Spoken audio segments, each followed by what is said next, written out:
Friends நம்ம இன்னைக்கு ஜீரா அரிசி 2 கிலோ எடுத்துறோம். ஜீரா சம்பா அரிசி. அதுல அரிசி பாயாசம் செய்யலாம். அதாவது முத்தஞ்சன்னு. இப்போ நெய் சேர்த்துக்கலாம் தாளிச்சிக்கிறதுக்கு பாயாசத்துக்கு. இப்போ ஏலக்காய் சேர்த்துக்கலாம்.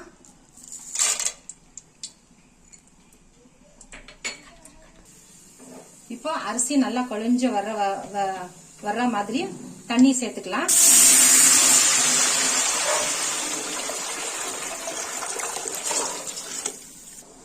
இப்போ தண்ணி நல்லா கொதிக்க வருது. தண்ணி அரிசி சேர்த்துக்கலாம். நல்லா வாஷ் பண்ணி வச்சிருக்கிறேன் அரிசி. 8 லிட்டர் தண்ணி 1/4 லிட்டர் நெய்யில தாளிச்சு இருக்கும் ஏலக்காய். இப்போ நல்லா அரிசி வெந்து வர்ற வரைக்கும் வேகட்டும். ஃபுட் கலர் ஒரு 1/2 ஸ்பூன் சேர்த்துக்கலாம். நல்லா வேகட்டும் அரிசி. அரிசி நல்லா வெந்து வந்துடுச்சு அரிசி நல்லா. இப்போ சர்க்கரை சேர்த்துக்கலாம்.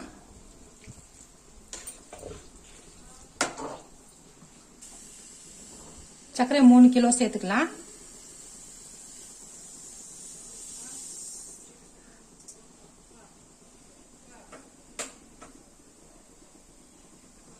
சர்க்கரை போட்டு நல்லா மிக்ஸ் பண்ணிக்கலாம்.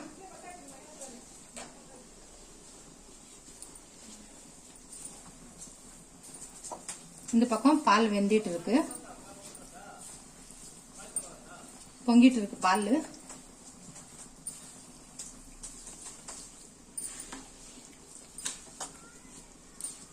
இப்போ 5 லிட்டர் பால் சேர்த்துக்கலாம்.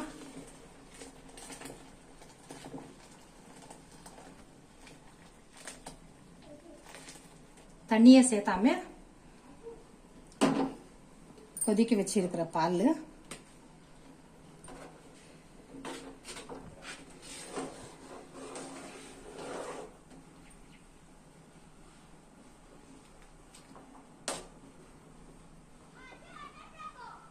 ஒரு கிலோ கோவா நல்லா பிசைஞ்சு எடுத்துக்கலாம். ஸ்வீட்ல போடுறதுக்கு ஸ்வீட்லெஸ் கோவா இது.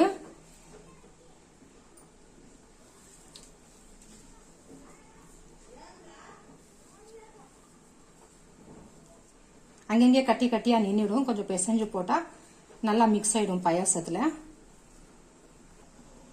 இப்போ கோவா போட்டுக்கலாம். பால் சர்க்கரை எல்லாம் நல்லா மிக்ஸ் ஆயிடுச்சு. கோவா போட்டு மிக்ஸ் பண்ணிக்கலாம்.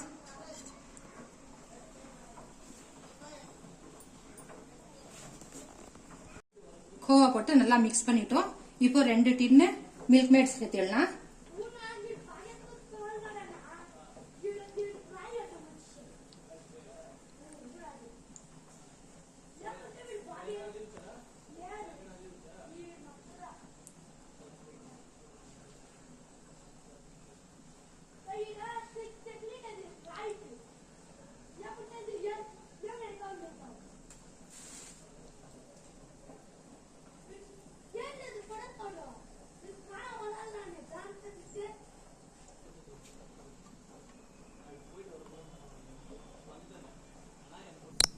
பாயாசம் செஞ்சு ரெடி ஆயிடுச்சு. இப்போ தாளிப்பு போட்டுக்கலாம். பாயாசத்துக்கு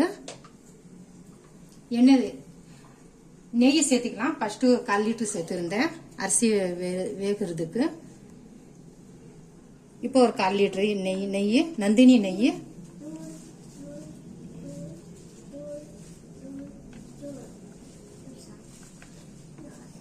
அரை லிட்டர் நெய்.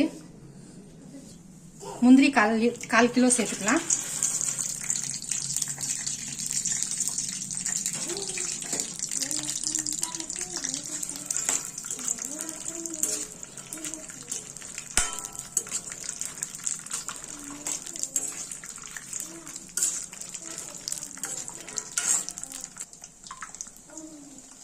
முந்திரி நல்லா தாளிச்சிட்டோம். இப்போ திராட்சை போட்டுக்கலாம் 1/4 கிலோ.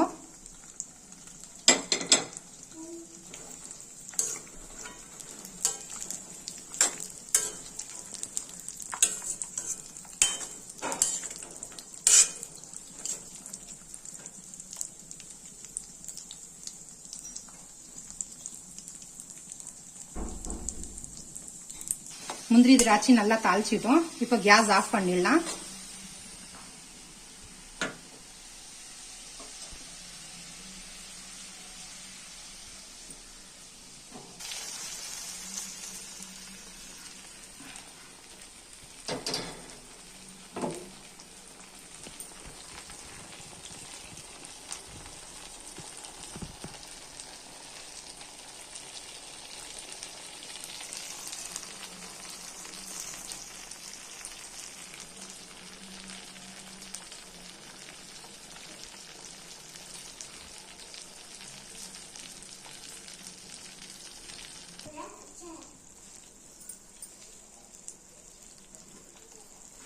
தாளிப்பு நல்லா போட்டு ஆச்சு. அரிசி பாயசத்துல 2 கிலோ சீரக சம்பா அரிசியில பாயசம் செஞ்சிருக்கோம். 1 கிலோ கோவா, 3 கிலோ சர்க்கரை, 2 மில்க் மேட் டப்பா எல்லாம் போட்டு செஞ்சிருக்கோம். 1/4 kg முந்திரி திராட்சை செஞ்சு பாருங்க. பிடிச்சிருந்தா லைக், சப்ஸ்கிரைப் பண்ணுங்க.